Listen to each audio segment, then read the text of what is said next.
El enunciado de la ayudantía ya lo tenéis. Voy a dar la clase por empezada ahora. El enunciado de la ayudantía lo tenéis en la página de webcursos. Aquí. Fijaros que lo que estoy intentando hacer es eliminar un poco el caos que hay en las ayudantías, digo, de tantos enlaces.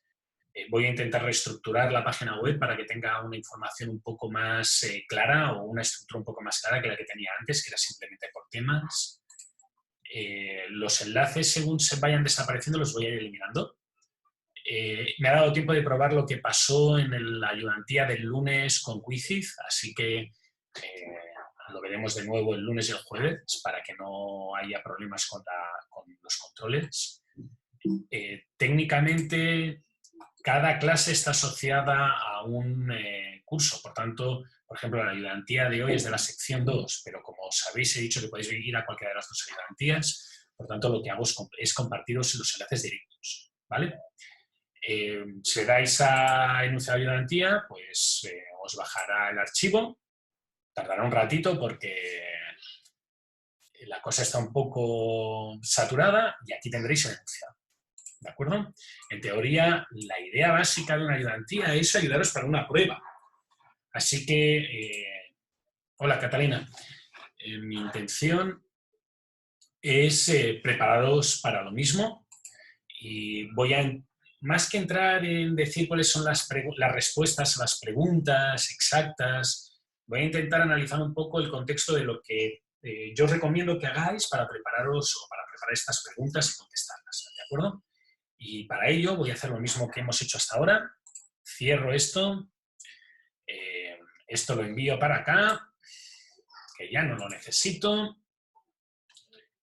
Y voy a abrir voy a compartir la ventana de mi aplicación de pantalla, de screen de pantalla. Y vamos a empezar por aquí a explicar más o menos el contenido de lo que yo desearía o de lo que yo esperaría que tuvierais en la presentación. ¿De acuerdo? Entonces, fijaros que lo primero que hay es... perdonad, pero es que tengo en la otra pantalla no me aparecen las cosas, así que un segundito. Os voy a desconectar un momento. Error técnico, gazapo típico que siempre pasa en los directos. Y ahora sí que os voy a poder compartir la pantalla normalmente. Lo primero que yo os recomiendo siempre es que leáis el enunciado, ¿de acuerdo?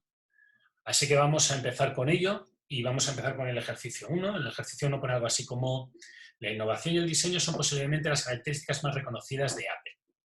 No obstante, un estudio ha identificado que la razón principal de su éxito es otra. A comentario del propio CEO, no sirve de nada lanzar productos tecnológicamente punteros si después no contamos con una sólida logística que haga llegar estos productos a los mercados. Ya a finales de los 90, con el lanzamiento del iMac Bondi Full, que creo que era ese ordenador que era solamente una pantalla que tenía como una zona coloreada por detrás, Steve Jobs pagó $50 millones para hacerse con todo el espacio de carga aérea disponible cuando la mayoría de sus competidores realizaban sus envíos por el mar. Esto supuso un golpe para rivales como Compaq, que más tarde quisieron reservar transporte aéreo.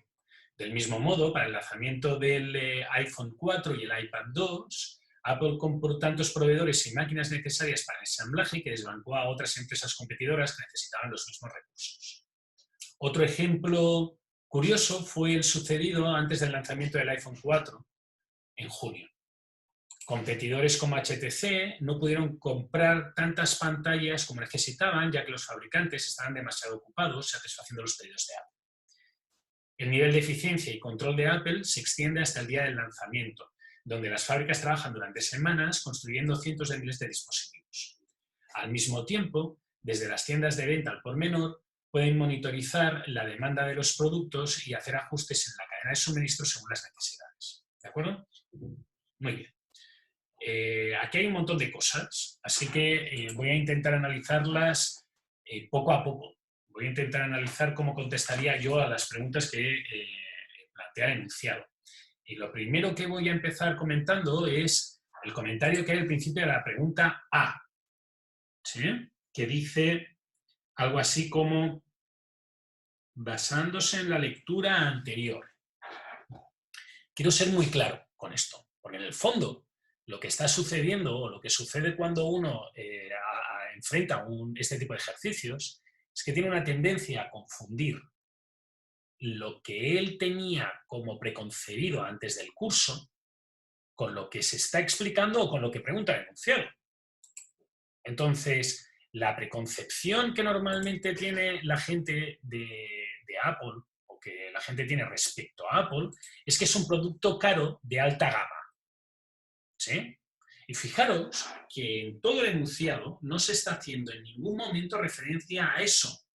Se hace referencia a temas logísticos, se hace referencia a la capacidad de respuesta, se hace referencia a la eficiencia de la cadena, se hace referencia a políticas agresivas para contener todo, para poder tener todo el material que pueda ser necesario, pero en ningún momento se hace ningún tipo de comentario respecto a esos aspectos que podrían ser lo que nosotros esperaríamos a priori.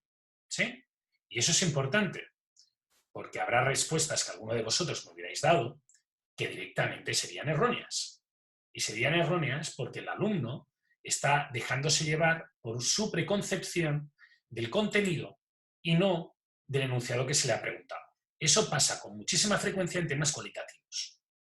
También quiero dejar claro, y es parte de lo que voy a intentar explicar en este ejercicio, que hay más de una respuesta válida. No existe una única respuesta válida para este tipo de ejercicios. ¿Por qué? Pues porque son ejercicios cualitativos. Y como ejercicios cualitativos puede haber diferentes maneras de expresar lo mismo. Mi consejo es ser lo suficientemente claro como para que no haya lugar a duda. Y voy a intentar poner algún ejemplo de situaciones en las que vosotros, como alumnos, podéis ayudar en gran medida al usuario, al cliente, al corrector o a mí. ¿Cómo? Dejando sin duda claro que sabéis lo que estáis escribiendo. ¿Sí? Por tanto, con esos dos conceptos claros, puedo empezar a contestar. No significa que haya preguntas en las cuales vosotros añadáis contenido de cosas que sabéis, más allá del propio enunciado, que podrían contribuir a una respuesta adecuada. Y no digo que no exista, y no digo que cuando lo haga un alumno y lo explique, se le tenga que corregir correctamente. ¿Sí? Está dentro de la medida de lo que toca. Lo que digo es que preguntas basadas en preconcepciones o en planteamientos sobre lo que un alumno podría saber sin necesidad de haber estudiado nada, que normalmente son erróneos porque son visiones sesgadas, pues normalmente son mal puntuadas. ¿De acuerdo? Y eso lo quiero dejar claro porque el ejemplo de Apple es un ejemplo típico de error. ¿Sí? Bueno, y ahora que ya hemos acabado con la parte en que parece que os esté echando un sermón y me haya transformado en un pastor anglicano, la parte de profesor. Recordad que en cualquier tipo de momento, si tenéis una pregunta, encended el micro y preguntad. ¿Sí? Estas clases son muy aburridas para vosotros y para mí. Yo es la segunda vez que la repito hoy y eso sí, os aviso, os aconsejo que si a alguno de vosotros le queda dudas, cuando veáis el vídeo, podéis ver el vídeo de esta sesión y de la sesión anterior y veréis que contesto diferente, para que os quede claro que realmente la respuesta no es única, hay múltiples respuestas correctas. ¿Sí? Muy bien. Dice, ¿cuál fue la principal iniciativa estratégica de Apple para convertirse en la empresa líder del mercado tecnológico? Y recordad que pone basándose en la lectura anterior. Bien. Para mí la respuesta básica a la pregunta A es una respuesta asociada a una logística ajustada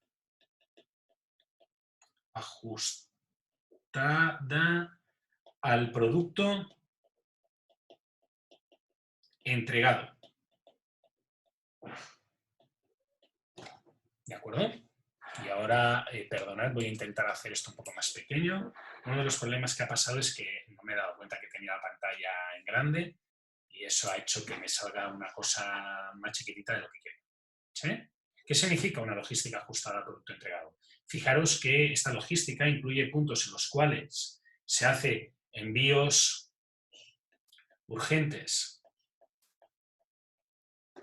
al principio de los periodos de venta, y por urgentes estoy refiriendo en avión, pero como el producto que hace Apple no tiene una gran diferenciación, se puede aprovechar un compra o fabricación, si preferís,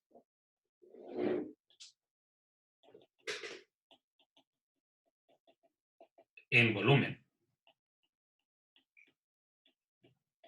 Dicho de otra manera, si os acordáis, estas estrategias que estamos planteando y que se pueden resolver en Apple y que básicamente implican una logística muy pormenorizada, se deben a que el producto es muy poco variado. ¿Sí? Otra gente me podría haber planteado que el gran éxito o el gran planteamiento de lo que tiene Apple o de la idea de Apple es que al controlar... Sácalo así. ¿Perdona? ¿Hola? No. Al controlar el canal de distribución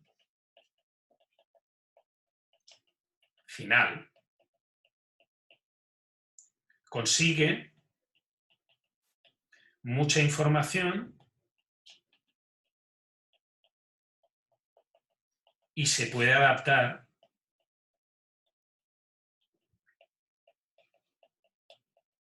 rápidamente a las necesidades del mercado.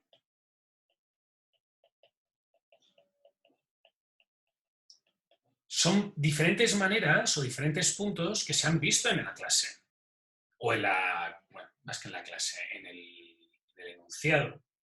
En el fondo, todo está asociado a una logística integrada que permite a la empresa cubrir con la demanda a costo logístico reducido.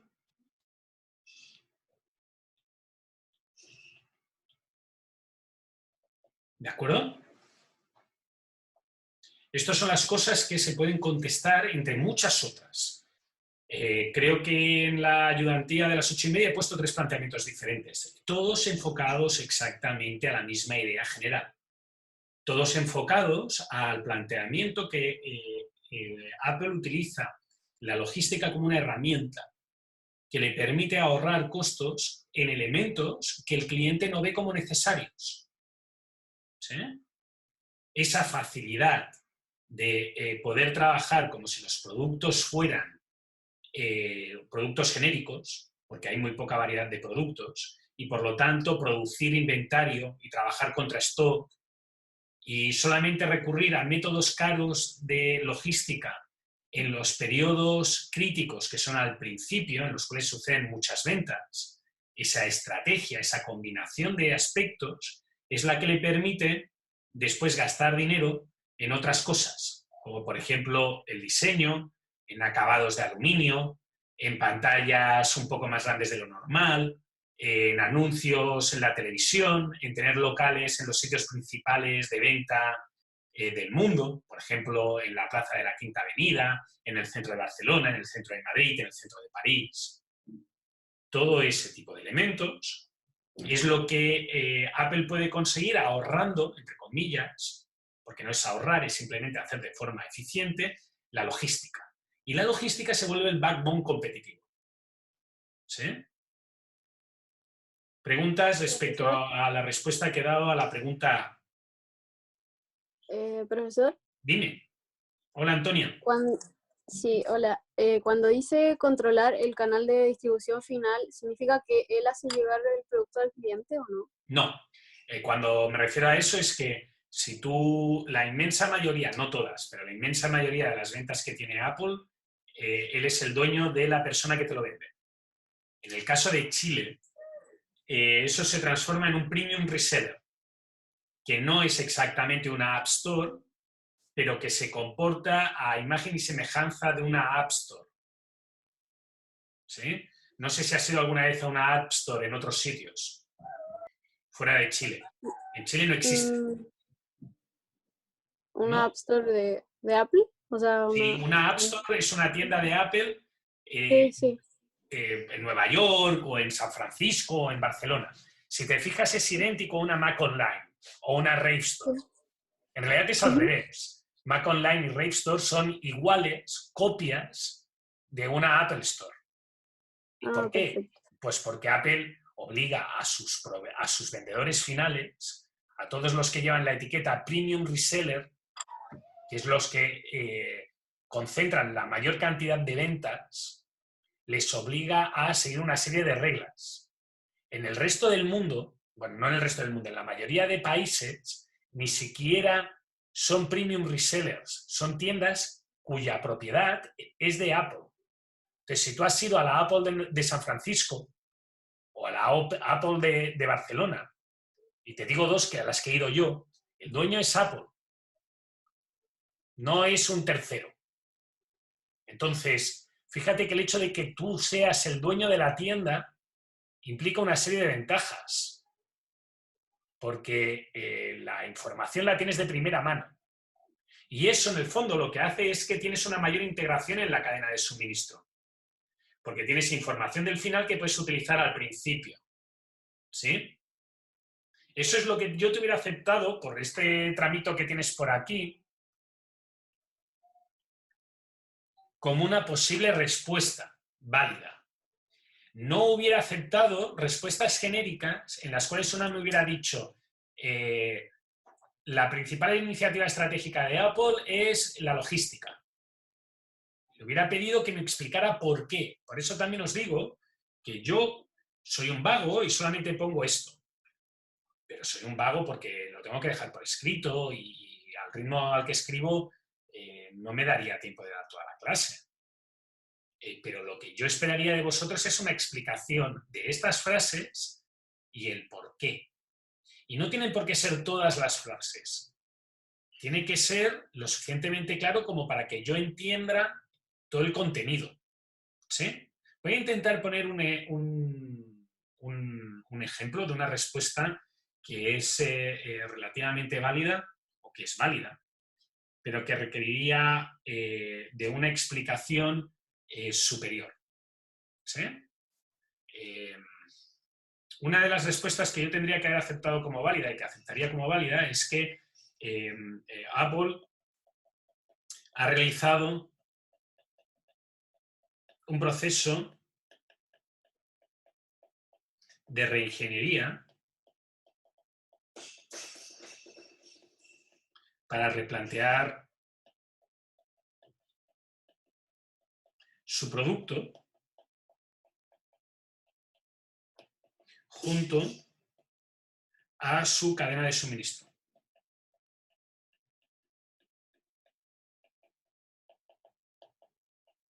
Vale.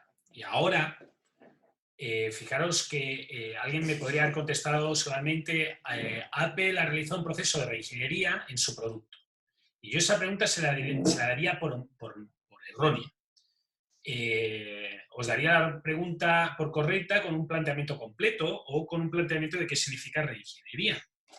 Término que no tenéis por qué conocer. Básicamente, la reingeniería es volver a hacer ingeniería. ¿Sí? Entonces, fijaros que el planteamiento de Apple en su conjunto es que la cadena de suministro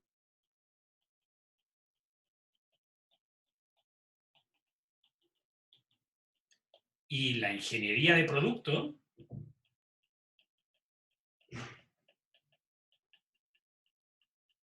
se hacen a la vez.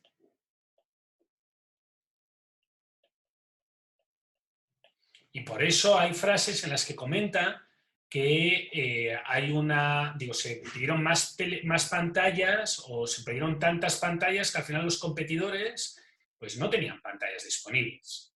No es casualidad. Es que cuando se hizo el diseño ya se pensó cuáles iban a ser los proveedores, se supo o se calculó cuáles iban a ser las demandas esperadas, se determinó qué cantidad se creía que se iba a vender al principio, se determinaron los inventarios que eran necesarios para mantener un flujo regular en la línea de producción, y todo eso se hizo a la vez, junto al diseño del producto. Y eso es un cambio respecto a un diseño en el que cada cosa se hace por separado. ¿De acuerdo? Y eso hubiera sido una respuesta correcta al apartado A. Pero esta respuesta, alguien me podría haber dicho, Apple ha realizado un proceso de reingeniería. Y yo se lo hubiera tenido que contar mal. Alguien me dice, ¿qué entiendo por logística integrada? Entiendo que la logística es de todos los puntos a la vez, todo junto. Eso es lo que entiendo por logística integrada. ¿Sí? No es cada aspecto de la cadena logística por separado. La logística integrada es que todos los procesos de la cadena logística se han considerado como un todo, de forma conjunta. ¿De acuerdo?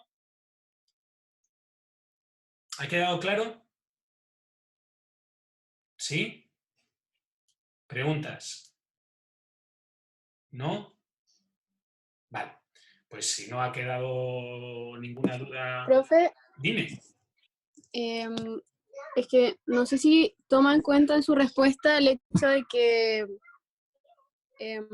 como que deja sin recursos a otras como empresas competidoras. Eso yo creo que es un efecto secundario, porque si fuera un efecto buscado, sería ilegal. Creo que es una manera de indicar que sus pronósticos eran acertados y los de las empresas competidoras no. Traducido, que el planteamiento de lo que se iba a vender se había hecho antes de empezar y no en la vista de los resultados. Porque si tú eres capaz de demostrar que alguien ha hecho un proceso de intentar robarte componentes básicos que tú necesitas para tu cadena de suministro, eso es ilegal. Eso es un fenómeno que pasaba a mediados del siglo XIX. Hay una persona que se llama Rockefeller, que se hizo famoso porque cuando alguien encontraba algo que él quería, que normalmente era petróleo, lo que él hacía era comprar todos los terrenos que había alrededor. Entonces evitaba que se construyera cualquier tipo de vía de comunicación que llegara dentro del cliente. O sea, digamos que esta zona es la que a ti te interesa comprar, pero este tipo no te vende. Pues compras esta zona y esta zona que no valen nada. ¿Sí? Y ahora, este tipo de aquí, pues no le dejas llegar ningún tipo de vía de transporte para que pueda vender su producto. Pues da igual que tenga un producto muy útil, como no puede venderlo, pues no puede hacer nada. ¿Sí? Magdalena se disculpa, no te preocupes. Si te tienes que ir desconectando y conectando, te vas desconectando y te vas conectando. Profe, una pregunta. ¿Quién, Camila? ¿Puede explicar de nuevo sobre controlar el canal de distribución final? Consigue mucha información y se puede adaptar rápidamente a las necesidades del mercado. Sí. Fíjate que en el fondo, la idea de Apple es que es un negocio vertical. Vertical quiere decir que controla gran parte de la cadena de suministro. Controla perdona, me estoy saliendo del vídeo porque no veo el vídeo donde toca y entonces trabajo sin referencia. Controla el diseño que está arriba del todo, ¿de acuerdo?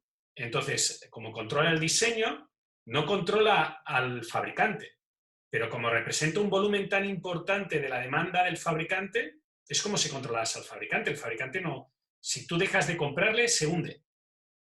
¿Sí? Por tanto, el fabricante tiene que doblegarse a tus necesidades. Controla el canal de distribución. ¿Por qué controla el canal de distribución? Porque firma contratos para entregas en periodos concretos. Y si no, firma contratos para entregas, digamos, urgentes, como la de los aviones. Controla la distribución interna porque recibe todo el paquete, por ejemplo, para el mercado americano, para el mercado sudamericano, y él mismo se lo distribuye a todas las tiendas, que son suyas, la mayoría. ¿Sí? No todas, pero la mayoría. La mayoría de gente que tiene cosas Mac las compra en Mac Online o en Revstore, no las compra en Falabella o en Ripley. No todos, pero la mayoría. Y el hecho de tener control sobre cada una de estas etapas, ya sea porque eres el dueño directo, como el caso de las tiendas finales, o porque tienes una posición dominante como cliente, en el caso de los fabricantes, hace que tú recibas muchísima información, sobre todo al final de la cadena. Si tú controlas las ventas, puedes calcular los patrones de una forma más directa que si yo lo que hago es venderte un producto a ti y luego tú lo vendes y me vas haciendo pedidos a mí. ¿Sí? Esa integración completa es la que me permite tener más información y aprovecharme de esa información para la toma de decisiones. ¿Sí? ¿Ha quedado más claro? Sí, gracias. Fijaros que eso sí que está muy linkado a lo que nosotros entendemos normalmente, sin necesidad de saber nada de operaciones, a lo que es Apple. La familia de productos Apple, el ecosistema Apple. Todo cerrado y funciona todo muy bien dentro de ese mini mundillo y todo controlado. ¿De acuerdo? Esa es la idea básica. Y también se traslada a la logística. ¿Por qué? Pues porque la experiencia de compra es una experiencia uniforme, muy uniforme, no es idéntica, pero muy uniforme en todo el mundo. ¿Sí? O sea, hay diferencias entre comprar en una tienda Apple o en una Mac online o Mac Store aquí en Viña o comprar en el equivalente en una Apple Store en Nueva York. Pero os aseguro que hay menos diferencias entre esos dos casos que las diferencias que hay entre comprar en un Falabella y comprar en una cadena de supermercados en Estados Unidos. El caso español, que es el Corte Inglés, hay una gran diferencia entre el Corte Inglés, Ripley, Paris, Falabella, muy superior a la diferencia que hay en el caso de Apple. Y eso lo ha conseguido por integración, que se traslada no solamente a las operaciones, que es lo que estamos viendo en este vídeo, sino a muchas más cosas. ¿Sí? Bueno, pues como habéis visto, llevamos media hora y he contestado una pregunta, cosa que me pasa con frecuencia, no os preocupéis. Sé que es así, prefiero hacer una buena introducción, que entendáis todo y después concretar en puntos concretos de cosas que puedo acelerar o no acelerar respecto a preguntas concretas. ¿Alguna pregunta extra antes de pasar al punto B? ¿No? Vale. Identifica y describa la ventaja competitiva que más sobresale en la descripción de Apple.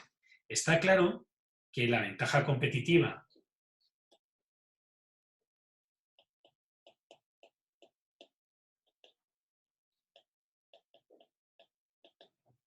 que tenemos que hablar debe ser una ventaja asociada a la logística. ¿Sí? Para mí, y repito, para mí, aquí lo que sobresale por encima de todo es que la logística es eficiente y adaptada al producto. ¿De acuerdo? Apple hace o indica que hace envío aéreo, pero ¿cuándo hace envío aéreo? Solamente al principio del periodo de ventas.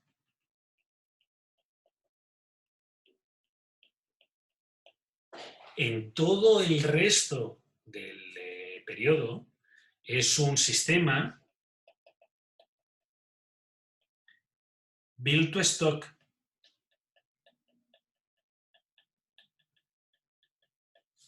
Y los sistemas Build to Stock, basados en inventarios, son sistemas baratos. ¿De acuerdo? Baratos quiere decir que el costo de producción por unidad es barato, el costo de traslado, como se divide entre muchísimos componentes, es barato, pero se centra en la idea de que tiene que haber grandes volúmenes.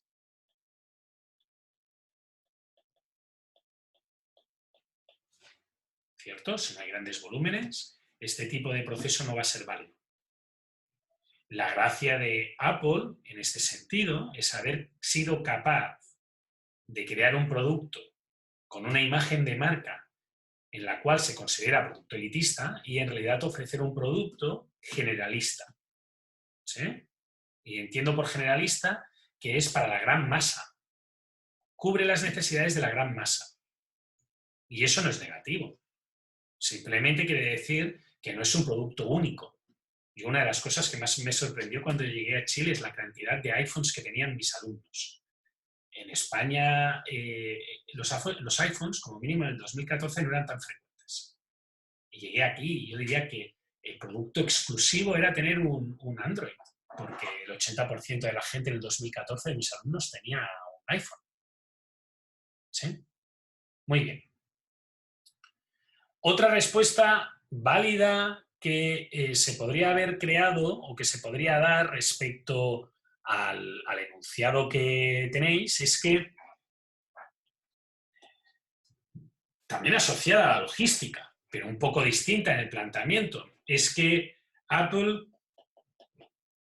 ha sido capaz de crear un sistema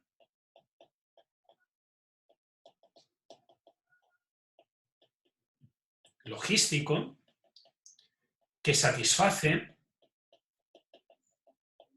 las necesidades, la demanda del cliente de forma eficiente. ¿Sí? Y esto lo consigue con adaptabilidad o adaptándose a periodos diferentes. No es lo mismo al principio, que es donde hay un boom muy importante de compras, que a medio plazo o a largo plazo, prediciendo correctamente la demanda. Y eso es lo que le permite después, si ha comprado además, no quedarse con producto en exceso. ¿Sí? Y otros puntos que podríamos discutir a posteriori de lo que ya hemos visto en el enunciado. Quiero decir que esto no es que sea la solución válida y universal. Voy a poner un ejemplo de una empresa muy exitosa y que es conocida por tener muchas veces quiebres de inventarios o imposibilidad de satisfacer la demanda completa de producto que tiene, incluso en los momentos de lanzamiento. Y esa empresa es Nintendo. Nintendo es famosa porque cada vez que saca una consola nueva exitosa, que no es siempre, pero esta última, en el caso de la Switch, lo ha sido, igual que lo fue la Wii, igual que no lo fue la Wii U, llega Navidades y no es capaz de satisfacer la demanda. Y no es capaz de satisfacer la demanda pues porque simplemente Nintendo tiene una mentalidad causada por sus orígenes. Nintendo originalmente era una tienda, era una empresa que hacía juguetes, no era una empresa que hacía electrónica.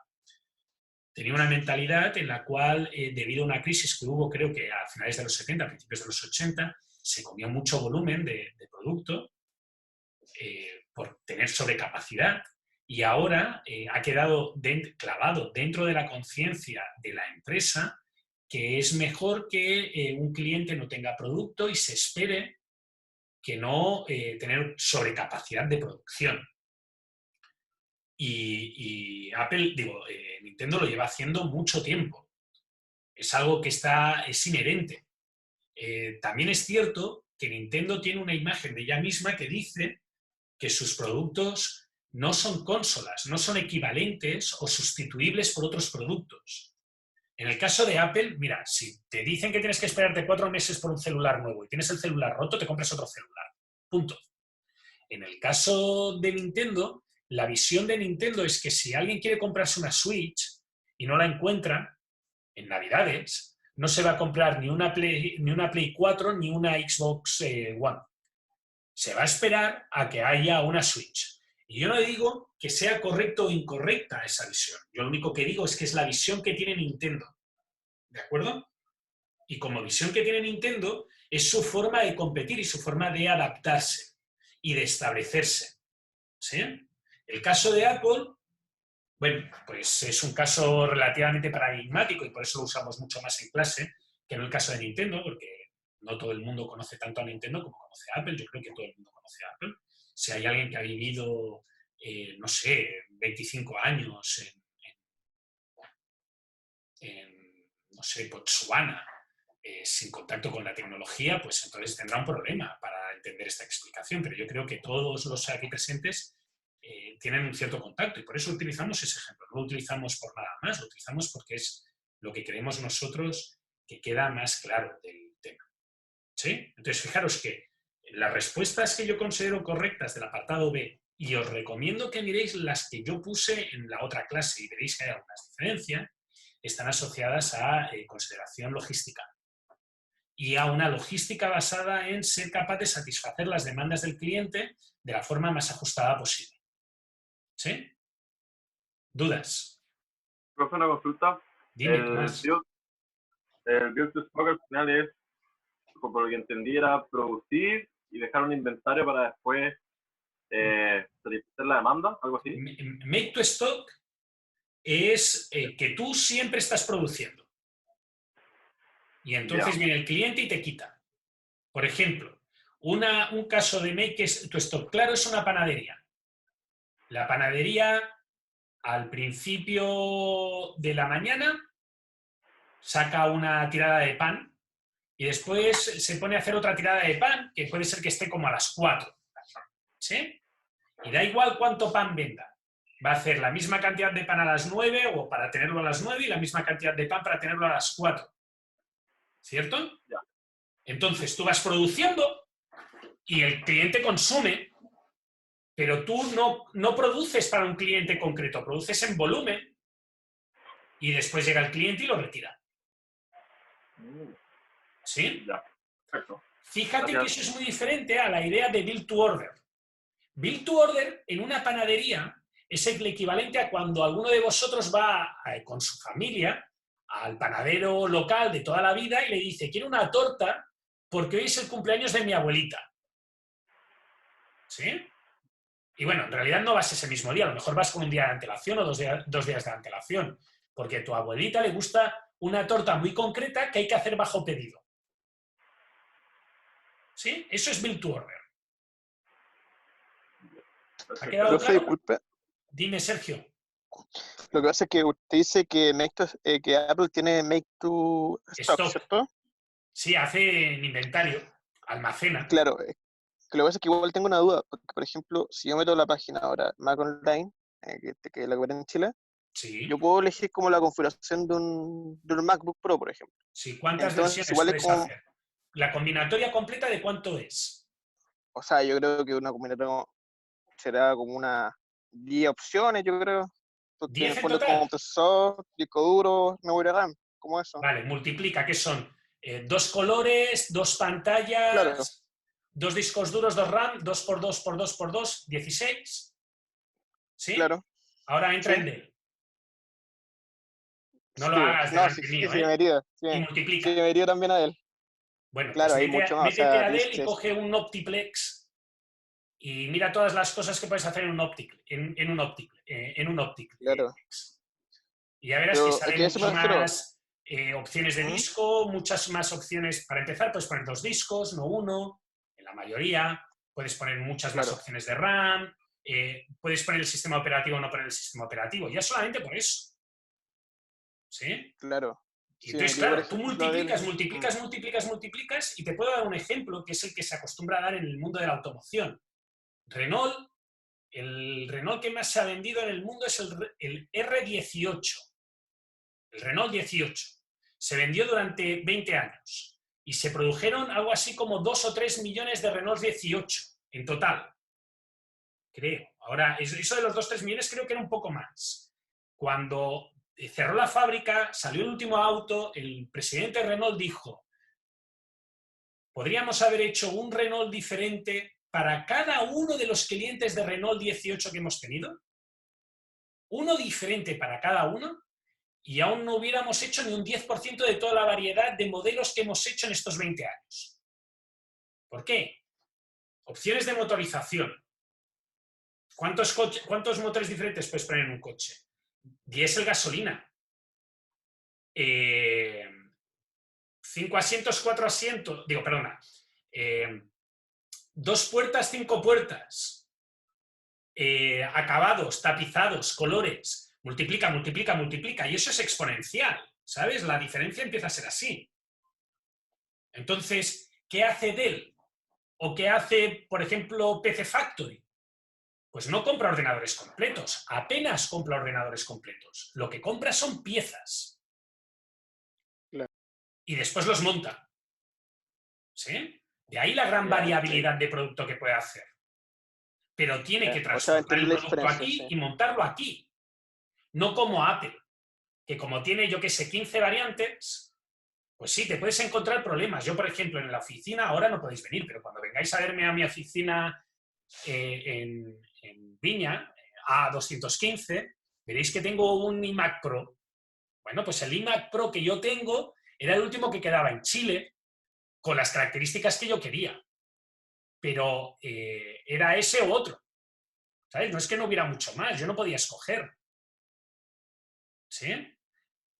Hace poquito, Apple decidió sacar su primer ordenador, su primera computadora modular en los últimos 10 años. El Cheese Grater le llaman.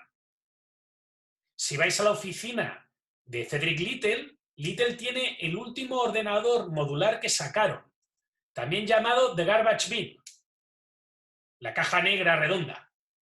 Little tiene la oficina A216, la de al lado mío. ¿Sí? Ese era el único modelo semimodular que tenía, en el cual podías cambiar más cosas que no solamente 3 puntos con 2 opciones. Llega a tal nivel que antiguamente, en el 2013, 2014, 2015, podías comprar RAM por separado. Y quitaron esa opción.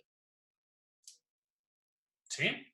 Yo no digo que no tengan variedad. Digo que comparativamente con la variedad que tiene otra empresa que se dedica al mundo de la informática, tienen muy poca variedad. ¿Sí? Fíjate cuántos celulares hace Samsung, diferentes, y cuántos celulares hace Apple. La idea de tener una gama muy poco variada de producto ayuda al hecho de que puedes hacer un streamline, puedes afinar toda la cadena de suministro. Y esa idea está asociada a que la persona que hizo el diseño eliminó las cosas que eran innecesarias y planteó dónde podía ahorrar para poner donde se consideraba que era necesario. ¿Sí? ¿Te ha quedado más o menos claro? ¿Le ha quedado más o menos claro a todo el mundo qué es lo que estoy intentando explicar?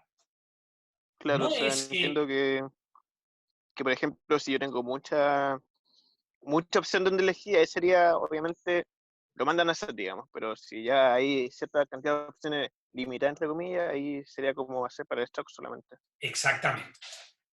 Excepto que las opciones fueran muy limitadas, pero el precio del producto fuera muy caro. Y entonces te irías también a un build to order. ¿Sí? Imagínate que tienes la costumbre, que tiene algún profesor de la universidad, cuyo nombre no citaré, de coleccionar relojes. Bueno, pues hay relojes suizos que todos son idénticos, pero valen un ojo de la cara. Estamos hablando de más de 1 millón de pesos un reloj. Bueno, pues ese reloj, aunque todos los relojes de esa gama, todos son idénticos, valen tanto que se hacen a pedido. Se hacen build to order. ¿Sí? Obviamente tú intentarás hacer un make to stock en todo lo que puedas para que el cliente lo tenga automáticamente, pero como es un producto tan específico, te puedes permitir que el cliente espere. Hay una visión también de lo que el cliente quiere y de lo que espera en el producto y lo que tú le vas a ofrecer. A ti, idealmente, te gustaría tener inventario cero. Por tanto, si fueras capaz de esperar a que al final de los tiempos, justo en el momento que el cliente lo pide y te paga y tienes el dinero en efectivo, tú coges ese dinero y empiezas a pagar a tus proveedores para que te den las cosas y montarlo. Si puedes trabajar en ese formato, súper. Eso es lo que deberías de hacer. ¿Sí? Por tanto, fijaros que muchas veces no solo es lo que a ti te gustaría, es lo que, bueno, una diatriba entre dos opciones, es lo que a ti te gustaría y lo que el cliente espera de ti. Por eso el posicionamiento del ajuste estratégico. ¿De acuerdo? ¿Preguntas? ¿No? Bueno, voy a seguir. Punto C. Identifique 2 decisiones que debieron de tomar en la empresa Apple y describa de qué tipo fueron estas, estratégica, táctica u operativa. Y aquí viene uno de los pequeños problemas de los desajustes de preguntas de pruebas y ejercicios con lo que yo doy en clase. Yo normalmente el tema de estrategia, táctica y operativa lo explico como enlace entre el tema 1 y el tema 2. Entonces, como aún no lo hemos visto, lo voy a explicar ahora. Eso no significa que la semana que viene, para los alumnos del lunes y el jueves para los alumnos del grupo del jueves, cuando tenga que explicarlo, lo volveré a explicar con más detalle. Por tanto, ahora lo que voy a hacer es un resumen de qué tipos de decisiones son estratégicas, cuáles son tácticas y cuáles son operativas. Se supone que las decisiones de una empresa se pueden ordenar como si fueran una pirámide. Arriba se hacen las decisiones de largo plazo. Las decisiones de largo plazo tienen una influencia en la empresa importante y muy larga. Son las típicas decisiones que toman el dueño y el director, el CEO de la empresa.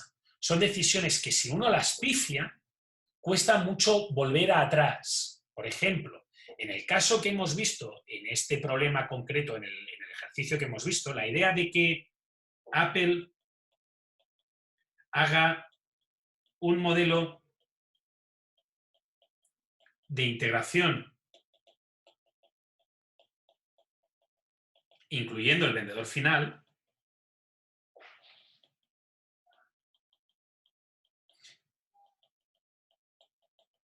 es una decisión de largo plazo.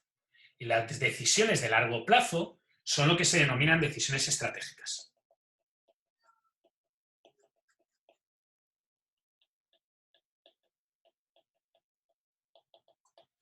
¿De acuerdo? Son las decisiones en las cuales, si ahora Apple decide retirar las tiendas que tiene en los sitios centrales de las grandes capitales del mundo y vender toda la línea de distribución y centrarse solamente en el diseño, significará que algo raro ha pasado. ¿Sí? Significará un cambio de modelo de negocio completo de la empresa. Sin embargo, hay decisiones de corto plazo. El corto plazo son las decisiones del día a día. ¿Sí? Son las decisiones que tienen muy poca trascendencia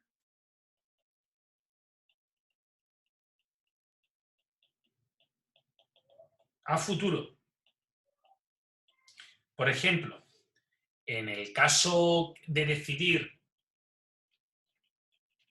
hacer pedidos en avión o envíos en avión en una entrega, esta decisión es una decisión de corto plazo. Y a las decisiones de corto plazo se le llaman decisiones operativas.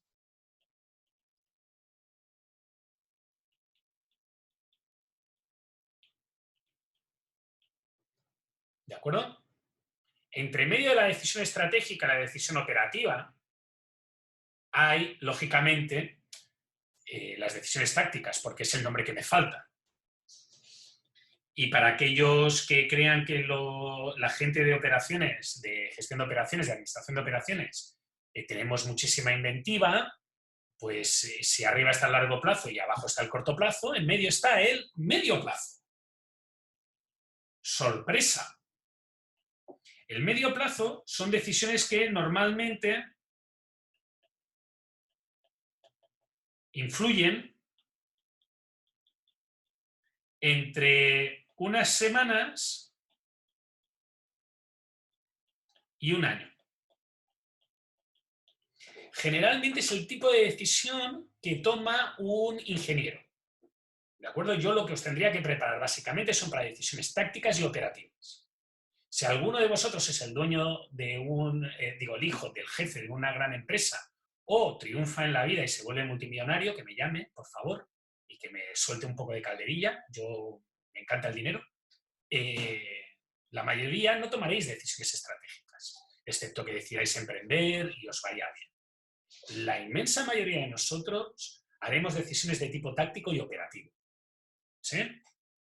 Quiero hacer una nota muy chiquitita. Si alguno de vosotros viene de la Armada o del Ejército o le gustan, como a mí, los juegos de guerra, en el entorno militar la estrategia es la estrategia, igual que en el entorno civil, pero en el entorno militar el orden entre táctica y operativa está cambiado. Motivo, no lo tengo muy claro. Tengo mi teoría, pero no es una teoría fundamentada. A nivel militar, la operativa está debajo de la táctica. La táctica está debajo de la operativa. La táctica es la batalla en sí, el momento concreto, y la operativa es toda la división a nivel general del frente ruso o el frente completo de toda la guerra. ¿De acuerdo? Así que lo sepáis. Puede haber un pequeño cambio. Si lo veis diferente, se debe a eso. No sé en qué momento histórico hubo el cambio, creo que fue alrededor de los años 50, pero para mí es estrategia, táctica y operativa. Estrategia largo plazo, táctica medio plazo, operativa corto plazo. Una decisión táctica que tendríais aquí, por ejemplo, es la decisión de prepararse para tener un gran volumen de producción, por ejemplo, en pantallas, lo cual causó falta de pantallas para otra gente. ¿Por qué? Pues porque la decisión táctica, que es la de decidir qué volumen de producción va a tener uno durante un periodo concreto, no es trivial de cancelar, pero si te has equivocado, el año siguiente compras menos y punto. No es el fin del mundo. ¿De acuerdo? Muy bien. He contestado la pregunta C. ¿Alguna pregunta hasta aquí? ¿Todo el mundo ha visto la diferencia que hay entre estrategia, táctica y operativa y ha analizado alguna de las decisiones que he dicho? Lógicamente hay más decisiones de las que he comentado. Profesor, hola, ¿me escuchas? Sí, te escucho, Luis. Se escucha un tanto entrecortado. Pero perdón, es que tengo el micrófono medio malo. Bueno, mejor les pido la pregunta. Lo que pasa es que era si una decisión operativa puede también llegar a influir a una táctica o estratégica. Claro, al revés. Por ejemplo, en el caso de logística, si uno pretende hacer logística integrada y acapara a todos los proveedores, puede que baje la eficiencia en el diseño del producto, si es que la materia prima está mala, seguro, o mejor. Pero más que planteártelo así, tú tienes que plantearte que a la hora de ver si una decisión es estratégica, táctica o operativa, lógicamente si uno toma muchas decisiones operativas incorrectas, eso sube a la táctica, y si toma muchas decisiones tácticas incorrectas, da igual lo buena que sea la estrategia, te vas a hundir. ¿Sí? Okay. Y al revés también pasa lo mismo. Lo que pasa es que si te equivocas en una decisión estratégica, el impacto es mucho más grande. Yo generalmente mi idea de hacer estrategia táctica y operativa a la hora de definir qué es estratégico, qué es táctico y operativo es la siguiente. Si la pifio, ¿cuánto me cuesta? ¿Sí? Por ejemplo, suponte que te equivocas al elegir un ramo y tienes 2 profesores y escoges el profe malo. ¿Cuánto te equivocas? Pues o operativo, que es que vas a la otra sección, o táctico, que es que botas el ramo y lo tomas el semestre siguiente. Pero imagínate que te pasa como un compañero de hace unos años vuestro, que cuando le quedaban 2 ramos para acabar ingeniería informática, se dio cuenta que él no quería ser informático y decidió dejar la carrera y se puso a estudiar ingeniería industrial.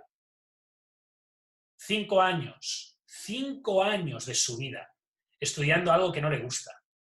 Y lo peor de todo es que ese alumno, que yo me llevo muy bien con él y hablamos de vez en cuando todavía por correo, cuando estaba acabando la carrera, me vino y me dijo, profe, creo que me he equivocado, yo tendría que haber estudiado comercial. Y yo le dije, si te vas de la carrera, porque ya no puedes estar, ya tienes unos cuantos años. Y me dijo, no, acabo lo que me queda, voy a hacer un magíster, me voy a tratar de reorientar a lo que realmente yo quiero hacer como carrera profesional. ¿Sí? Pero la primera inversión importante de años la perdió. 5 años. No te digo que no le sirva para algo, no os digo que no sirva para algo haber estudiado esos 5 años, pero bueno, si hubieras acabado 5 años antes, hubieras estado trabajando en lo que te gusta 5 años antes, ¿no? Y eso es mucha plata, es un error estratégico. ¿De acuerdo? La semana que viene, o para los del lunes y los que lo veáis el jueves, veréis que yo hablaré con más detalle sobre lo que yo entiendo como una decisión táctica, estratégica y operativa. Y cómo podéis distinguir una o la otra. Porque no es fácil. Hay cosas que son intermedias. Y hay cosas que para alguien pueden ser operativas y para otra persona pueden ser estratégicas o tácticas. ¿Sí? Yo pongo siempre el mismo ejemplo. ¿Es estratégico para un banco abrir una nueva sede o no? No. Si falla la sede, pues se va, pierde unos cuantos centenares de millones, pero ¿eso le va a entrar en números rojos? No.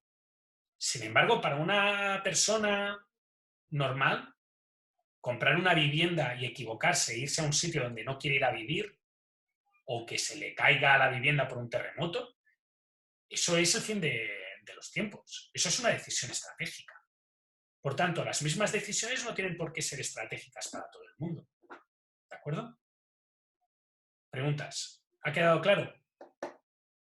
¿Sí? Bueno, voy a seguir. Como mínimo voy a intentar acabar el enunciado 1. Voy a poner una marca de dónde empieza el enunciado 2 en el vídeo del otro grupo para que lo podáis ver y podáis ver la respuesta del ejercicio 2, porque la semana que viene tengo otras ayudantías. ¿Vale? Vamos a ir a la pregunta D. La pregunta D es, realice el diagrama de la cadena de suministro de Apple en donde identifique los ciclos de la cadena y los límites de empuje-tirón. Push y pull. Esta pregunta, si me habéis seguido toda la explicación, no debería de ser extremadamente difícil. ¿Sí? Tenemos unos proveedores. Estos proveedores llevarán a un centro logístico de Amazon. De Amazon. Estoy yo muy bien, ¿eh? De Apple.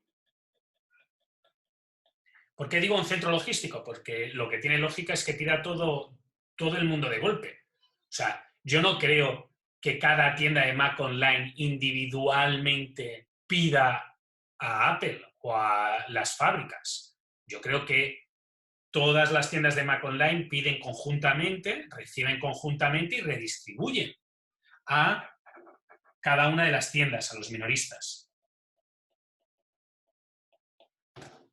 Y finalmente tenemos el cliente. ¿De acuerdo? Y aquí hay un ciclo que tiene un nombre, que yo os he comentado que en cada momento esos nombres los podéis aprender, están en el libro, yo soy incapaz de aprendérmelos. Hay el ciclo de aprovisionamiento, el ciclo de distribución, el ciclo de venta, creo que son los 3 que tengo aquí. Yo os aceptaría que me los explicarais como el ciclo que hay entre el mayorista o el centro logístico que distribuye a las tiendas y los proveedores o fabricantes. Y fijaros que ni siquiera he puesto, porque no me interesa para Apple, porque no es interesante para la empresa, pero si alguien me lo hubiera puesto, se lo hubiera tenido que aceptar, el ciclo que habría entre los proveedores, entre los fabricantes y sus proveedores, la gente que le trae el material. ¿De acuerdo? ¿Dónde está el límite entre el push y el pull? Aquí. Todo esto es push, solamente esto es pull. ¿De acuerdo? Todo esto es empujón y solamente esta parte de aquí es tirón. ¿Sí?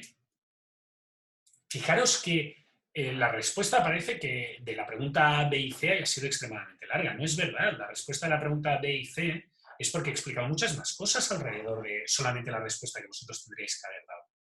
La respuesta que vosotros tendríais que haber dado en la pregunta A y B, pues seguramente tampoco hubiera sido esta lista de cosas que yo he puesto, hubiera sido alguna de estas cosas bien desarrollada, dejando claro que se entiende todo lo que se tiene que entender. ¿De acuerdo? O sea, no solamente pequeños detallitos y pequeñas palabras, no. Una descripción completa que no deje duda de que habéis entendido cada una de las partes que estabais contestando. ¿Sí? Y ahora me queda la E. La E es, utilizando la gráfica de zona de ajuste estratégico, posicione a Apple de acuerdo a la descripción dada. No olvide colocar nombres en los ejes del gráfico e indicar la zona de ajuste. Vale. Recordad que el dibujo del ajuste estratégico siempre es igual. Es un gráfico en 2 dimensiones. En el eje X tenemos la variabilidad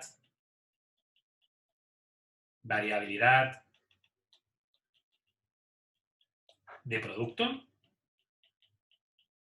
Abajo menos, o a la izquierda menos, a la derecha más variabilidad. Y tenemos en el eje Y, también igual, menos más. Perdonad, pero es que esto de escribir con el iPad, primero me está creando una tendinitis de hacer fuerza, porque hago más fuerza de la que tocaría, porque estoy acostumbrado a escribir en un papel y entonces que me pongo nervioso. Si os fijáis, cuando estoy nervioso grito en clase. Así que me pasa lo mismo, cuando escribo con más fuerza. Así queda más claro. Dejaré una marca en el iPad. Si en algún momento veis un crack, quiere decir que me lo he cargado. Y el valor de menos a más que va en el eje Y está asociado a la capacidad de la cadena de suministro. Y aquí voy a dar una respuesta un poco diferente a la que acostumbro a dar. Yo voy a dar la estándar, la que pediría normalmente en una prueba. Que es que en la posición que tiene que estar Apple tiene que ser una posición media-baja. Posición media-baja.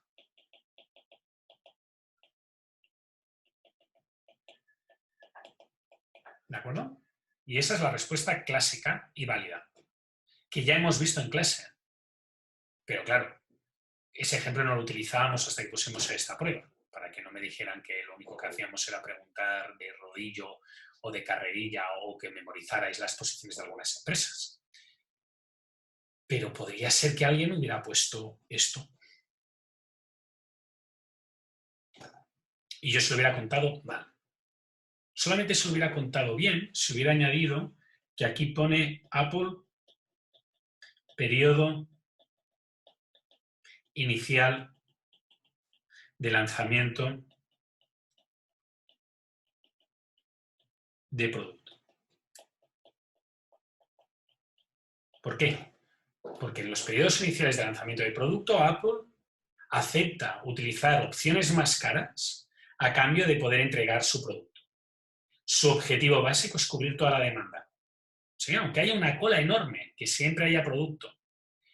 Si no fuera porque tengo miedo que un día alguien me censure los vídeos en YouTube, pondría un sketch de Futurama en el cual hay una lista de gente esperando para comprar un producto que se llama AI, que se mete en el ojo, y que hay toneladas y toneladas y toneladas y toneladas detrás. Pero si es necesario, se envía por avión. Por tanto, al principio, la capacidad de respuesta que espera que tenga Steve Jobs de la cadena, o que esperaba que tuviera Steve Jobs de la cadena, es muy alta. Pero según el producto llega a un régimen permanente de ventas, tú te centras en ser muy eficiente. Recordad que yo había puesto aquí eficiente, eficaz. ¿Sí? Solamente al principio aceptaría que alguien me hubiera dicho que la cadena de suministro tiene una gran capacidad de respuesta. Que sí que es verdad, tiene una gran capacidad de respuesta, pero solamente al principio, cuando se utilizan aviones. Después, no tiene esa gran capacidad de respuesta. ¿De acuerdo? Es simplemente un método eficiente, envía en barco en gran volumen, producto estandarizado para conseguir márgenes superiores que le permitan que esas diferencias de lo que se ahorra se destinen a otras características. ¿De acuerdo? Que, por ejemplo, se destinen a mejores acabados, a mayores controles de calidad, a publicidad, etc., etc., etc., a diseño, a pagar arriendos en locales súper caros, porque están en sitios súper caros. ¿Preguntas? ¿No? Muy bien. Dime. X, ya, o sea, inicialmente la capacidad de la cadena de suministro era alta, pero el celular sigue siendo el mismo, y en este caso sería la variabilidad del producto sería como mayor. La variabilidad del cliente. No es lo mismo un cliente que quiere el producto ya que un cliente que quiere un producto estandarizado. ¿Sí? O sea que entonces el X sería del cliente, ¿no? El producto. Es que en realidad, si recuerdas la clase, yo te dije que los ejes son agregaciones de ideas, agregaciones simplificadas. ¿Sí? Por tanto, todo lo que está asociado a variedad, variabilidad y exigencia del producto y del cliente, de lo que yo transfiero, está en el eje X. Mientras que todo lo que está en el eje Y está asociado a todo lo que yo hago para responder. Por tanto, mi logística, mi cadena de suministro, mi producción. ¿Sí? Por tanto, el cliente que está comprando el producto el primer día, primero lo está pagando más caro, segundo, está gastando parte de su tiempo y tercero, va a ser más exigente. Así que tu manera de contestarle es a través de un aumento de tu capacidad de respuesta usando un mecanismo de transporte superior. ¿Sí? Que te permite, por ejemplo, hacer una entrega más localizada en aquellas zonas donde haya una demanda muy superior a la que se había esperado. Esa es la gracia que tiene el envío por avión. Estás recortando los plazos de entrega y, por tanto, recortas el tiempo de respuesta que tienes. Y, por tanto, estás aumentando la capacidad de respuesta. Alguien me podría decir, eso solamente mueve el eje Y, no mueve el eje X. Pero la respuesta es que si haces eso, es porque el cliente espera eso. Por tanto, se transforma en un cliente más exigente que pide más del producto. Ya sea del producto en sí o de las condiciones que tú usas para entregarse. Por ejemplo, no quiere esperar. Si no quiere esperar, se desplaza en el eje. O quiere el producto hoy porque hoy es el día del lanzamiento. Entonces, hay un desplazamiento en el eje X. Yo tengo unos amigos en Barcelona que decíamos que ese prototipo de cliente era el cliente Buy It Now, que compraba por eBay, y no sé si habéis visto que en eBay hay subastas y una opción que es compra ahora, Buy It Now. Y normalmente si es compra ahora, la compra impulsiva es más cara. Bueno, pues el cliente que compra ahora además va a querer un envío más rápido, etc., etc., etc. Por tanto, desde tu perspectiva tienes que tratarlo como un cliente especial, un cliente más exigente, un cliente que pide más del producto, a pesar de que el producto básico es el mismo, te lo acepto. Perfecto, muchas gracias, profesor. De nada. Si te acuerdas, para hacerte una idea, un paralelismo, recordarás que yo había diferenciado en el mercado de los autos el cliente push y el cliente pull. Y en el cliente push y en el cliente pull se ve claramente porque el producto físicamente es diferente. Uno tiene más personalización que el otro. El auto es básicamente el mismo, uno lo ha podido configurar y el otro no. En el caso de Apple, no se ve que haya un producto diferente, porque son los intangibles los que lo hacen diferente, no los tangibles. La percepción que tienes del producto, no el producto en sí. Pensad que la mayoría de nosotros, nuestro cerebro da valor a cosas que otra gente no le da valor. Y eso es lo que diferencia la situación. ¿De acuerdo? ¿Dudas? ¿No? Bueno, pues si no hay dudas, como siempre, muchas gracias por asistir. He contestado a todas las preguntas del ejercicio 1. No he podido contestar a las del ejercicio 2, lo siento. Mirad la respuesta que di en la otra ayudantía. No creo que me dé tiempo de hacerla de nuevo o de aprovecharme, porque la semana que viene quiero hacer un ejercicio diferente o una ayudantía diferente. Si vemos que la ayudantía de la semana que viene la acabo antes y no me lío tanto y empiezo a hablar tanto, entonces lo que haré será hablar y hacer volver atrás y dar la ayudantía, el ejercicio 2 de esta ayudantía. Creo que eso concluye todo el tiempo que tenía para dar esta clase. Si alguien tiene preguntas, ya sabe, lo único que tiene que hacer es preguntarme. Yo le contestaré de buen grado. Yo me voy a quedar un ratito más por aquí, como mínimo otros 5 minutos. Así que ya sabéis, los que queráis dar la clase por concluida, pues se acabó la clase. Gracias por asistir. Los que tengáis alguna pregunta, pues es el mejor momento para hacérmela, porque aún tenéis un poquito de tiempo mío. Gracias a ti, Magdalena. Quedo atento a vuestras sugerencias, comentarios y dudas. Profe, el ejercicio 2 entonces lo veríamos si nos sobra tiempo la siguiente ayudantía o la va a subir. No, o sea, si tú miras, yo voy a subir el vídeo de la otra clase y en la otra clase me ha dado tiempo. Ah, ya, perfecto. Entonces, si miras el vídeo de YouTube, yo en mis vídeos de YouTube hay una marca de tiempo. Entonces puedes pasar directamente a la marca de tiempo donde ponga la pregunta 2 del ejercicio 2.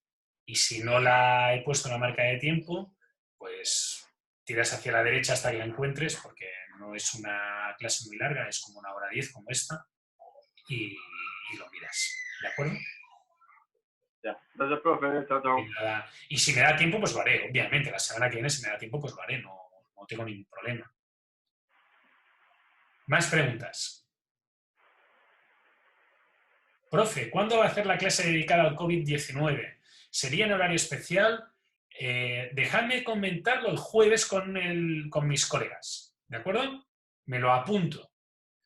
Seguramente si hacemos una clase no la haremos en espacio especial porque entiendo que va a ser muy difícil conseguir que todo el mundo se ponga de acuerdo.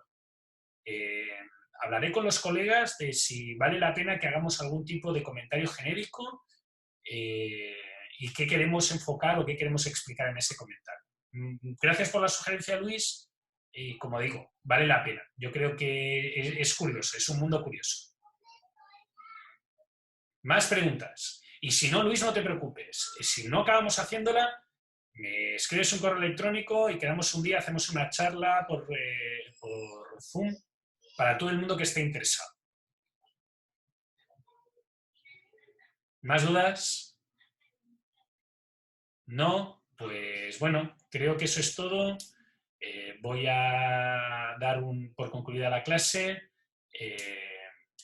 Muchas gracias a vosotros. Ya sé que me decís gracias, pero yo os tengo que agradecer a vosotros las preguntas y el tiempo que me dedicáis, porque entiendo que es cansado estas clases, sobre todo para vosotros. Yo aún estoy vivo, vosotros vivo en el sentido de que hablo. Vosotros estáis recibiendo un montón de input y cuesta. Pues lo dicho, gracias y hasta la semana que viene, o hasta el jueves.